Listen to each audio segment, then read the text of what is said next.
Senhor esteja convosco.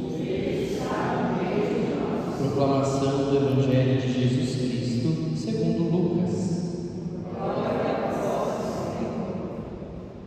Naquele tempo, o Senhor escolheu outros 72 discípulos e os enviou 2 a 2 na sua frente, a toda cidade e lugar aonde ele próprio devia ir. E dizia-lhes: a messe é grande, mas os trabalhadores são poucos.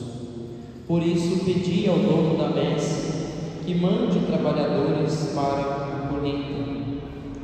Eis que vos envio como cordeiros para o meio de lobos. Não leveis bolsa nem sacola, nem sandálias, e não cumprimenteis ninguém pelo caminho. Em qualquer casa em que entrardes, dizei primeiro: a paz esteja nesta casa. Se ali morar um amigo da paz, a vossa paz repousará sobre ele, senão ela voltará para vós. Permanecei naquela mesma casa, comendo e bebendo o que tiverem, porque o trabalhador merece o seu salário. Não passeis de casa em casa. Quando entrardes numa cidade e fordes bem recebidos, comei o que vos servirem, curai os doentes que nela houver, e dizei ao povo: o reino de Deus está próximo de vós. Palavra da salvação. Queridos irmãos e irmãs, celebrando hoje esta memória litúrgica de São Timóteo e São Tito, ambos companheiros de São Paulo. A primeira leitura que nós ouvimos é a segunda carta de São Paulo a Timóteo, e é uma carta que nos permite ver como Paulo amava Timóteo de fato. Paulo escreve e chama Timóteo de seu filho. Ele tem uma maternidade por Timóteo, porque foi ele quem ordenou Timóteo, foi ele quem impôs as mãos sobre Timóteo e deu a ele o ministério episcopal. Claro, o chamado de Timóteo foi um chamado de Deus, mas quem confirmou esse chamado foi Paulo. E por isso ele escreve dando graças a Deus. Dou graças a Deus a quem sirvo com consciência pura, como aprendi dos meus antepassados. Me lembro de ti de noite nas minhas orações, lembrando-me das tuas lágrimas. Sinto o grande desejo de ver-te e assim ficar cheio de alegria. Recordo-me da fé sincera que tens, aquela mesma fé que antes tiveram tua avó Loide e tua mãe Eunice. Sem dúvida, assim é também a tua. E no final, São Paulo dá um conselho: Deus não nos deu um espírito de timidez, mas de fortaleza, amor e sobriedade.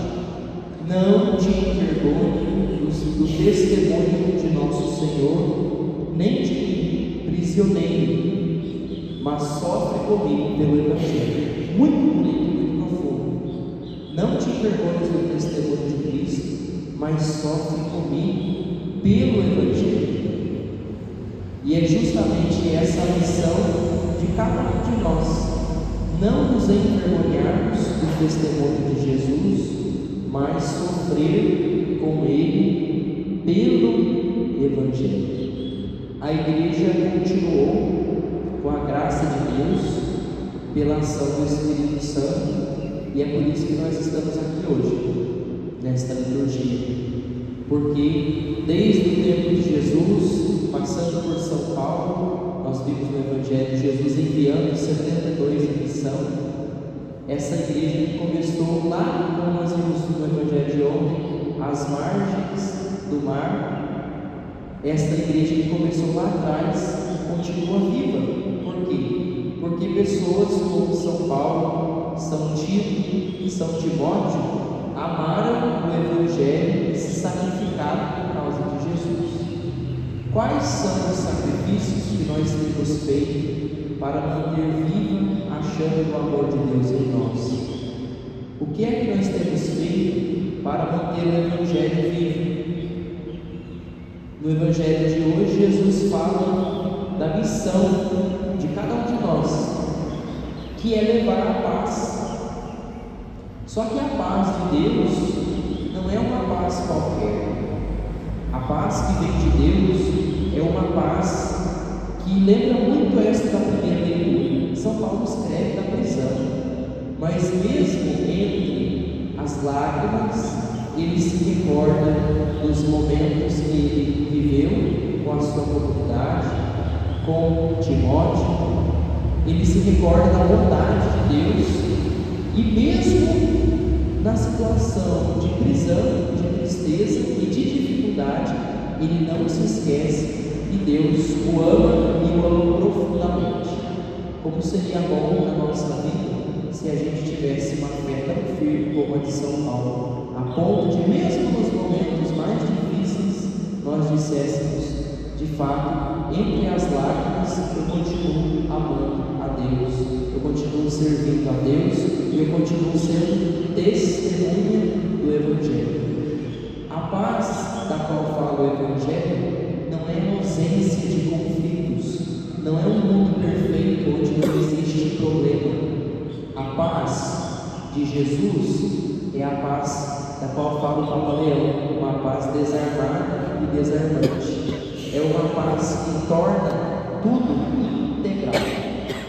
A paz do Evangelho é uma paz que cura, é a paz que leva a palavra de Deus, é a paz que apazigua os corações. É essa paz.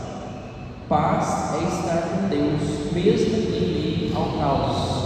Por pior que o mundo esteja, quem tem Deus está em paz consigo mesmo. É como São Paulo começa a sua carta: eu tenho a minha consciência limpa.